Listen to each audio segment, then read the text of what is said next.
In this video, I will be sharing with you a Come Follow Me lesson from the Book of Mormon in the hopes that you can use this video in your own homes to enhance your family's home-based Come Follow Me study.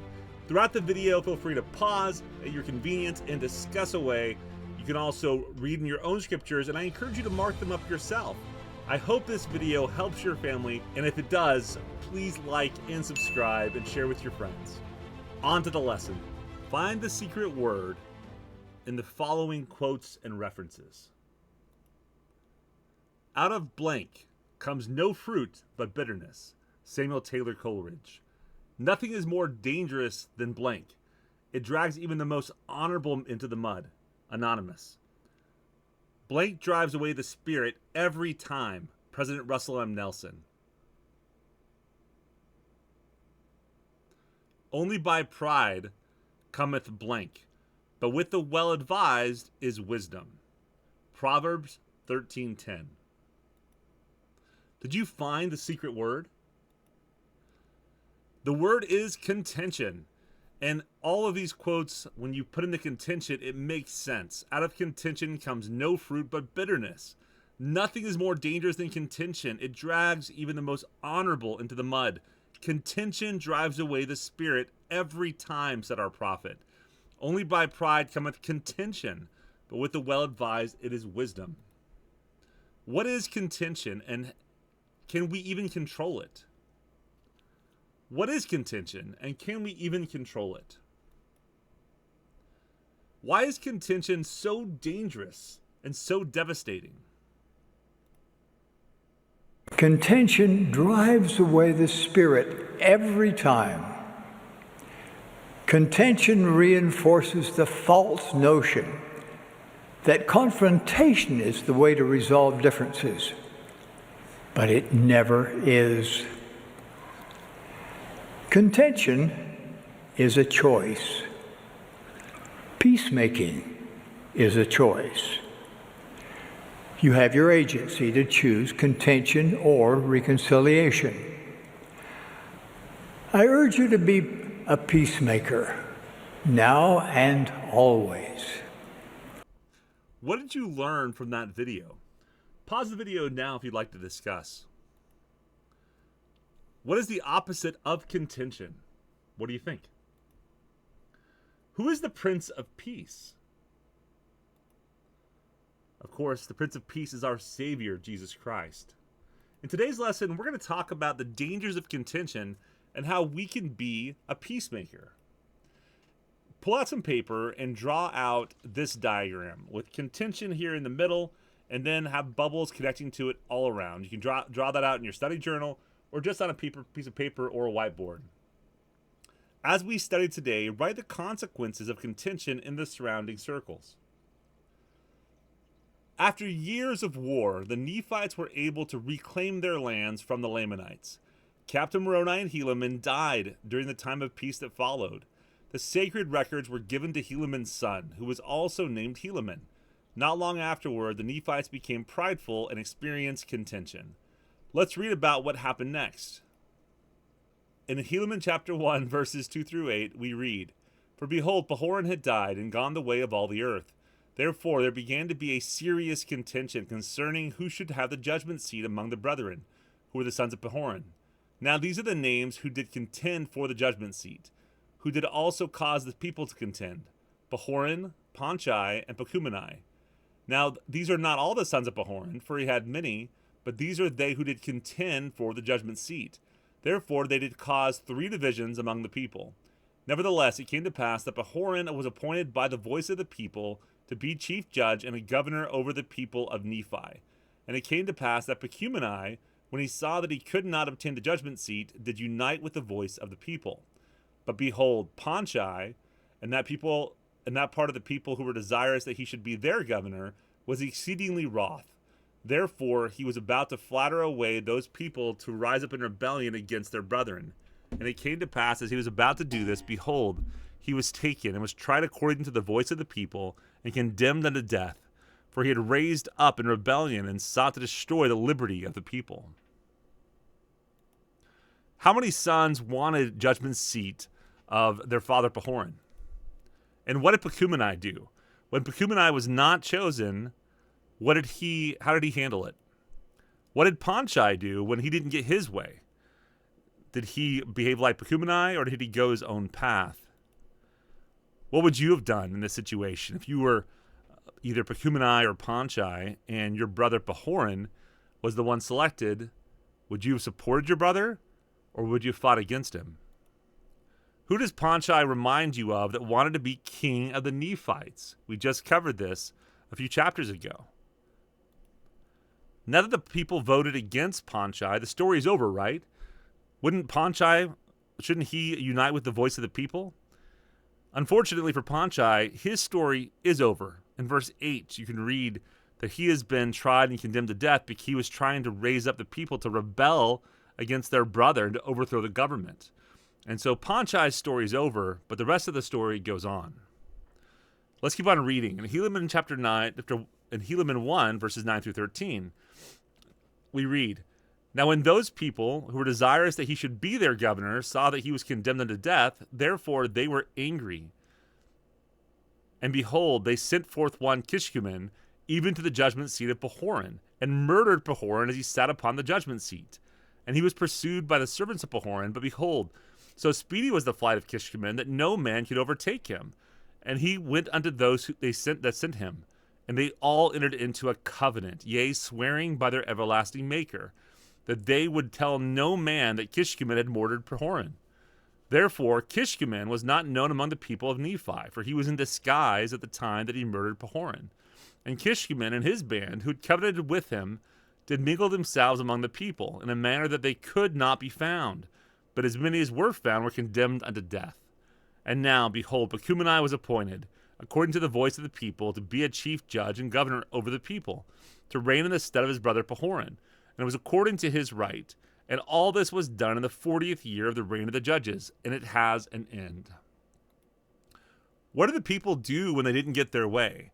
Did they settle peacefully, or did they rebel, or did they hire someone to kill the rightful governor? And I thought covenants were good things. Why are these covenants bad? Looking at these verses, the covenants that they made, swearing by God, the everlasting Maker, that they would tell no man that Kishkumen had murdered Pahoran.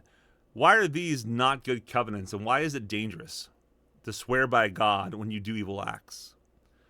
And this only happened in the Book of Mormon, right? We don't have stuff like this today, or do we? Does stuff like this happen in our day? So they had organized crime and secret combinations in the government, but the people in the church were at least good, weren't they? Let's read in Helaman chapter 4, verses 1 through 5. We read, "And it came to pass in the 54th year, there were many decisions in the church. There was also a contention among the people, insomuch that there was much bloodshed. And the rebellious part were slain and driven out of the land. And they did go unto the king of the Lamanites. And it came to pass that they did endeavor to stir up the Lamanites to war against the Nephites. But behold, the Lamanites were exceedingly afraid, insomuch that they would not hearken to the words of those dissenters. But it came to pass in the 56th year of the reign of the judges, there were dissenters who went up from the Nephites unto the Lamanites, and they succeeded with those others in stirring them up to anger against the Nephites. And they were all that year preparing for war. And in the 57th year they did come down against the Nephites to battle, and they did commence the work of death. Yea, insomuch that in the 58th year of the reign of the judges, they succeeded in obtaining possession of the land of Zarahemla. Yea, also all the lands, even unto the land which was near the land bountiful." So what are dissensions? You read about these dissensions in the church. What happened here? According to the dictionary, dissensions are disagreements or conflicts within the church membership that lead some members to attack or distance themselves from church teachings or activities. Have you seen dissensions in our day? And what's the impact of these? Have you seen any stories of this in the news, or have you known anyone that has descended from the church? What pattern do you see with dissenters from the church? Do they behave a certain way? How does their life change? How happy are they? And what does verbal contention often lead to? It starts off with words, but what does it lead to when words don't solve the problem? How does it escalate? Pause now if you'd like to discuss with your family. Otherwise, let's continue. Let's read again what happens in Helaman chapter 4, verses 8 and 11 through 13. And thus those dissenters of the Nephites, with the help of a numerous army of the Lamanites, had obtained all the possession of the Nephites, which was in the land southward. And all this was done in the 58th and 9th year of the reign of the judges. Now this great loss of the Nephites and the great slaughter which was among them would not have happened had it not been for their wickedness and their abomination which was among them. Yea, and it was among those who also professed to belong to the church of God. And it was because of the pride of their hearts, because of their exceeding riches. Yea, it was because of their oppression to the poor, withholding their food from the hungry, withholding their clothing from the naked, and smiting their humble brethren upon the cheek, making a mock of that which was sacred, denying the spirit of prophecy and of revelation, murdering, plundering, lying, stealing, committing adultery, rising up in great contentions, there's that word again, and deserting away into the land of Nephi among the Lamanites. And because of this great wickedness and their boastings in their own strength, they were left in their own strength. Therefore they did not prosper, but were afflicted and smitten, driven before the Lamanites until they had lost possession of almost all their lands. What happened to the wicked Nephites? What was the end result of their wickedness? Did God stand by them, or did he leave them to themselves? What do you think it means that those who professed to belong to the church of God? Why is talk cheap? And you can see here, they said they belonged to the church of God, but then in verse 12 and 13, we read about how they actually acted and behaved. Is that godly to do what they did? Do you know any situations where what someone says is not what they do? How many reasons can you identify for their fall? If you read in these verses, how many can you find? Comment below the video. Let me know how many you found with your family. Do you see any of these behaviors in the world or church today? Do you see anybody in the church who are not helping the poor, or who are withholding their wealth and not doing what they can for others? Do you see pride in the church because of our riches? What can we do to address that? And what can we learn from this disaster? What can we learn from what happened to the Nephites who were of the church and who professed to belong to the church? What can we learn to avoid their ultimate outcome? You know, you can see here again, verse 12 and 13, all of these behaviors that showed that while they talked the talk, they didn't walk the walk of a Christian. What consequences of contention have you found? Update those in the bubbles around contention in the middle. Go ahead and fill out your form. I'm not going to answer these for you because I want this to be a family activity. But write out in these surrounding bubbles all these consequences that started with contention and anger.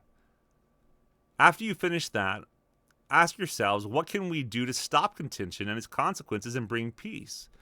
Next to each of these bubbles, what could we have done to stop that? What can we do to stop the contention that causes all of these ill effects? Pause the video now if you want to work on this together, and go ahead and play when you're ready. Contention causes division and destruction among families, communities, and nations. It's happened for thousands of years. Make no mistake about it, contention is evil. Jesus Christ declared that those who have the spirit of contention are not of him, but are of the devil, who is the father of contention. And the devil stirreth up the hearts of men to contend with anger one with another. Those who foster contention are taking a page out of Satan's playbook, whether they realize it or not. No man can serve two masters. We cannot support Satan with our verbal assaults and then think that we can still serve God. What did you learn from that video from our prophet? What did you learn about contention and how our actions need to match our words? Can we follow God and hate our brother? What can we do to become peacemakers? Pause the video now and discuss this with your family. What can we do to avoid contention and become more like Christ? Love your enemies. Bless them that curse you. Do good to them that hate you. And pray for them which despitefully use you and persecute you. End quote. The Savior commanded his 12 apostles to love one another as he had loved them. By this shall all men know that ye are my disciples, if ye have love one to another. The Savior's message is clear. His true disciples build, lift, encourage, persuade, and inspire, no matter how difficult the situation. True disciples of Jesus Christ are peacemakers. What did you learn from that video?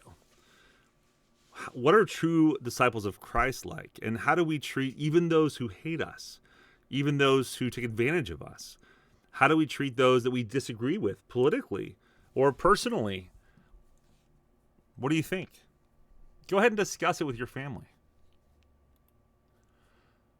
Will you strive to be a peacemaker? Will you strive to be like Christ and make the world a brighter, happier, more wholesome place? Let's go ahead and wrap up today's lesson.